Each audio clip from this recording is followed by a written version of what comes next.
माध्य माध्यिका बहुलक में एक संबंध स्थापित करें। ऐसा एक आपको फार्मूला पूछेगा, फार्मूला पे इसी फार्मूला पे मैथ भी पूछ सकता है, लेकिन आप इसको कैसे क्लियर करोगे? पहला तो ये दिक्कत होता है कि ये जो फार्मूला होता है इसका माध्य माध्यिका बहुलक में संबंध जो स्थापित होता है जिस फार्मूले से, वो फार्मूला ही ज़्यादातर के जो स्टूडेंट है वो भूल जाते हैं। तो इसे ना भूलें इसके लिए मैं एक उपाय आपको बताता हूँ।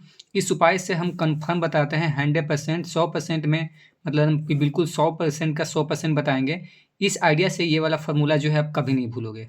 वो आइडिया क्या है वो मैं आपको बताता हूँ। पहले जो है बहुलक वो आपको लिख लेना है, सबसे बड़ा देखो इसमें है। एक ये बात ऐसे कुछ है नहीं, बट ये अपने अपना हिसाब से समझ लेना। पहले देखो ये क्या है, 1, 2, 3, 4 अक्षर है। इसमें कितना अक्षर है? तो करीब-करीब 4 अक्षर मान सकते हो, लेकिन 4 अक्षर से कम है, ठीक है? ये 3 अक्षर, ढाई अक्षर के आसपास में है। एक काम करो, पहले बहुलक बराबर सूत्र लिख लेते हैं। तो लिख लेते हैं, ठीक है? बहुलक बराबर सूत्र लिख दिए। और अब ये देखो ये कितना है, माध्यिका है ना, माध्यिका। माध्यिका में करीब-करीब मान लो कि कितना अक्षर है, तो 3 अक्षर है। करीब-करीब कितना अक्षर है? 3 अक्षर। 1, 2, 3 है तो 4, साढ़े 4 जो भी हो, लेकिन करीब-करीब 3 यानी बड़ा है ये। तो पहले बड़ा वाला को लिखेंगे, थ्री माध्यिका, ठीक है? थ्री माध्यिका माइनस, और ये देखो करीब-करीब देख लो कि सीधा-सीधी जो अक्षर है वो कितना है, तो 2 गो, 1, 2 यानी 2 माध्य, ठीक है? अब ये भूलोगे कभी भी, ये कभी भी नहीं भूल पाओगे आप। कैसे हम किए, इसको सेट कैसे किए? तो बहुलक बराबर फॉर्मूला होता है थ्री माध्यिका माइनस 2 माध्य। अब मैं थ्री माध्यिका काहे लिखे हैं, तो कि 1, 2, 3 अक्षर है तो 3 दे दो, 2 अक्षर है तो 2 दे दो, और घटा देंगे तो क्या आ जाएगा, बहुलक आ जाएगा। क्या किए? बहुलक बराबर फॉर्मूला है, इसका एक फॉर्मूला आता है, पूछेगा आपको, ठीक है? ऑब्जेक्टिव में पूछे, सब्जेक्टिव में इसको दे के 2 को दे देगा, माध्यिका 1 माध्य दे देगा, और बहुलक निकालने बोल देगा, बहुलक दे देगा, माध्यिका दे देगा, माध्य निकालने बोल देगा। कोई भी ऐसा बोल सकता है, ठीक है? कुछ भी ऐसा पूछ सकता है। तो आपको इसमें क्या करना, अब हम क्या किए कि बहुलक बराबर होता है फॉर्मूला थ्री माध्यिका। अब थ्री कैसे लिखे, तो देखो 1, 2, 3, 3 से 3.5 अक्षर यानी बड़ा है, तो बड़ा यानी बड़ा वाला 3 लिखना है, और 1, 2, 2 यानी 2, 2। ये बस तरीका बता रहा हूँ, ये कोई ज़रूरी नहीं कि ऐसे 2 है तो 2 होगा, ऐसा थोड़ी है कि 1, 2, 3 है तो 3 लिखा है, ऐसा कोई बात नहीं है।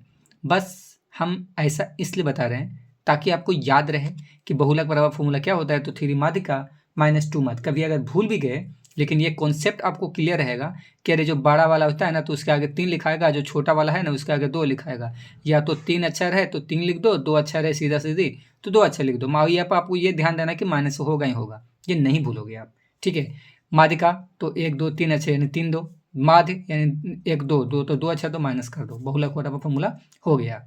मेरे हिसाब से आपको ये समझ में आ गया होगा कि मैं क्या कह रहा था या क्या कहना चाह रहा हूँ। इसी प्रकार से अगर आप मेरे को सपोर्ट करते हो तो लाइक भी करते हो और सब्सक्राइब भी करते हो। मेरा चैनल बहुत सा चैनल था, ठीक है? ऐसे करते-करते ख़त्म हो चुका है, ठीक है? थोड़ा सपोर्ट करो तो ज़्यादा बेहतर होगा, ठीक है? आज ही मैंने एक न्यू चैनल क्रिएट किया हूँ, ठीक है? और वो क्रिएट भी हो पाया है वो ऐसे इसलिए क्योंकि अभी दिवाली वगैरह टाइम था, पार हुआ तो थोड़ा मैं बिज़ी, थोड़ा कम था क्योंकि क्लास लेना नहीं पड़ रहा था। सो इसलिए मैं एक चैनल आज क्रिएट किया, उसी चैनल पे मैं बता रहा हूँ। इस पे सिर्फ़ मैं मैथ बताऊँगा।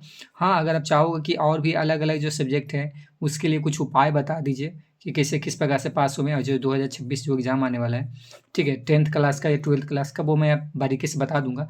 बट मैं मैथ के लिए इस पे स्पेशलिस्ट हूँ, बता रहा हूँ। मैथ के लिए मैं बिल्कुल कंट्रोल कर दूँगा, और इतना तक कंट्रोल कर दूँगा जो अगर अभी कुछ भी नहीं पढ़े होंगे ना, फिर भी मैं उनको 80 प्लस ला दूँगा, ठीक है?